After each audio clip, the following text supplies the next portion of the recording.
Greetings, fellow followers of the strange.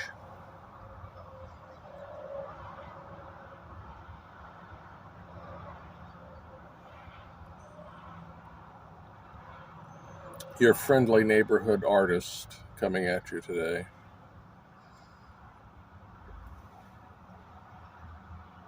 Smoking a meerschaum made by master carver Unar. In it, I am smoking Saint Espresso Warped, made by Cornell and Deal. This was a very surprising tobacco.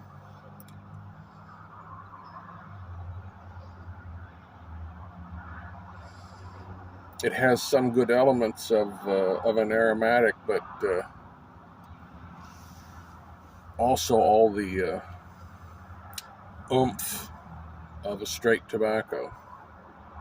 It's quite good.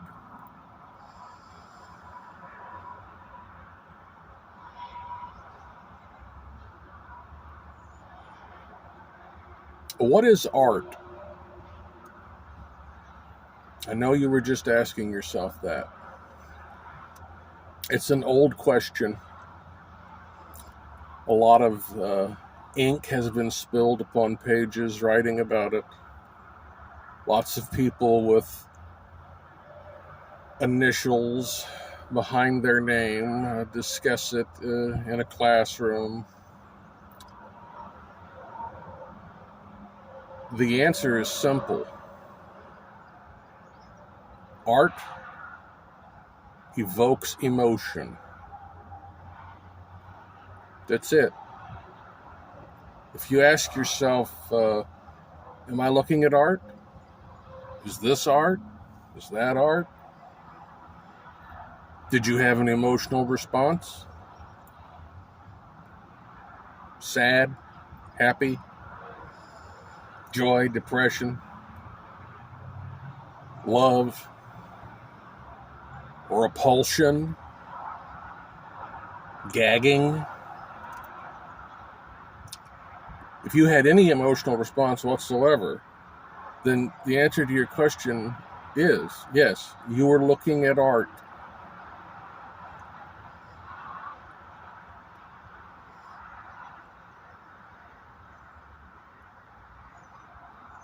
And art comes in all shapes and sizes and objects. Art is not merely a photographic image that was painted. Like a great portrait artist who I have tremendous love and respect for. I love all artists, no matter what your medium is. But just that picture perfect, forget the pun, that here's what you look like, here you are on a camp, that's only art. There are people who subscribe to that and they're nuts. Wow, that's unfair. They're demented purists that have no flair and I suspect very little joy.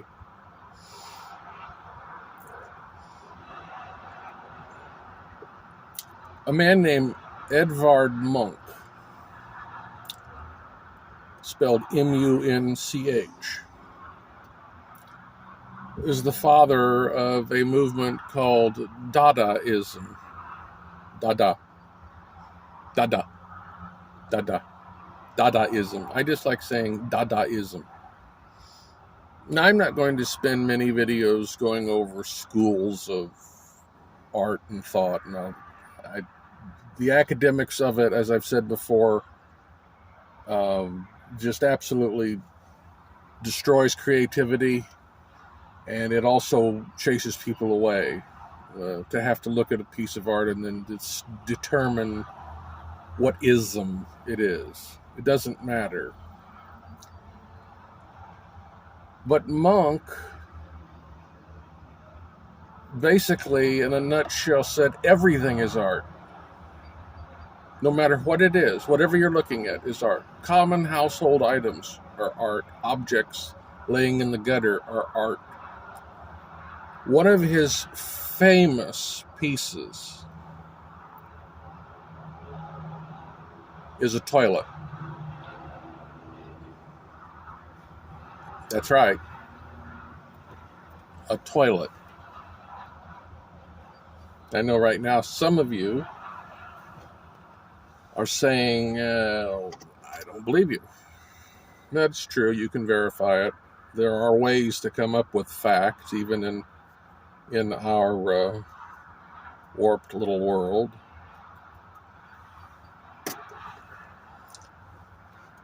And think about it. How enriched our lives are with the toilet. We use it every day. Don't have to go to the outhouse anymore. I did that enough as a child. I don't like outhouses. But inside your house, in the comfort of a little room, you have a beautiful toilet. There's a lot to be said for that being art, I believe. And some people don't agree. They've criticized that, but whatever.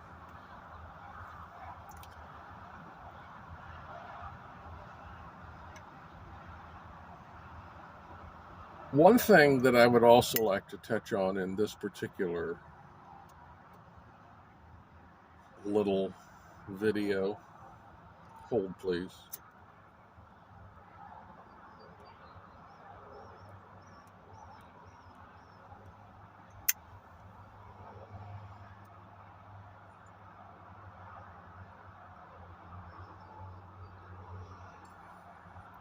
The overwhelming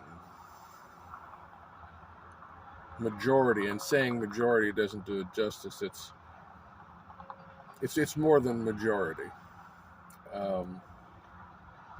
Almost anybody that picks up an art form hasn't known success in their lifetime. And by success, I mean they made money. That's financial success. I'll talk about other forms of success another time, but you got to eat. You have to put a roof over your head. In Vincent van Gogh's lifetime, and yes, I said Van Gogh, his name is not Van Gogh. And I do not say that to you out of some sort of snottiness. It's just that one is his name, the other is not. We all call him Van Gogh because we've been taught to call him Van Gogh. Mass media, even art historians who supposedly should know better, will call him Van Gogh because it's so much easier. And it's entered our common language. Van Gogh. Vincent van Gogh. And I say that because my own name has been butchered so much that I don't use it anymore. The R in my name is my last name. But I haven't used it in years in public settings. I don't use it in any of my professional capacity, neither as a writer or as an artist. And it was perfect for social media to go with the name I had already chosen. And Kane is a nickname that does have significance. Maybe I'll tell that story another time. I've had several honorary titles bestowed upon me by friends. Long ago, one of my friends dubbed me the archivist because I was a great collector of information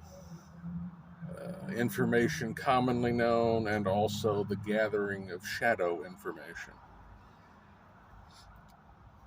But back to Van Gogh.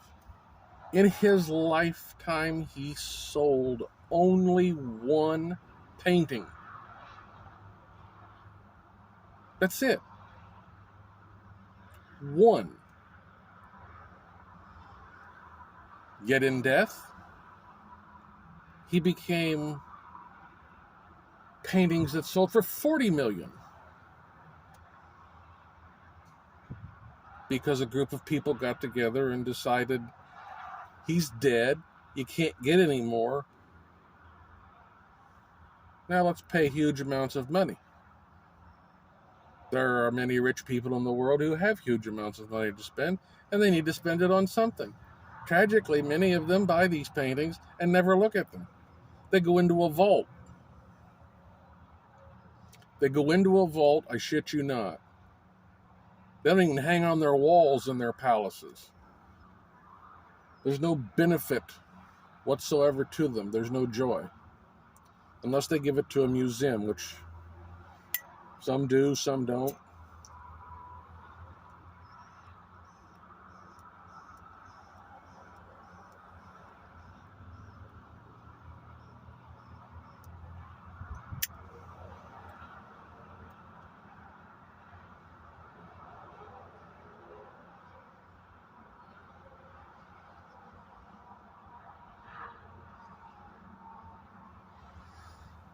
Jackson Pollock, who for some is considered one of the greatest American painters of the 20th century. Others just want to throw up and say, oh, all he did was splash paint on a canvas and that any 2-year-old can do it. Well, no, not any 2-year-old can do it. A blind chimp cannot do it. There is method to the madness, including the madness of Pollock. But in Pollock's lifetime, he was not overly financially successful. In fact, he wasn't financially successful with his art. And yet now, what became of his art and the huge sums of money is just unbelievable.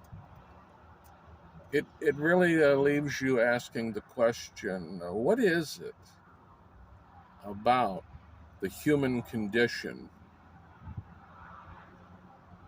that is incapable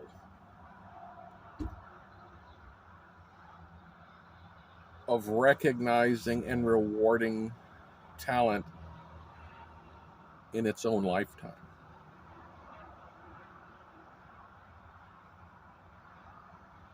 Something to ponder. I'll see you again.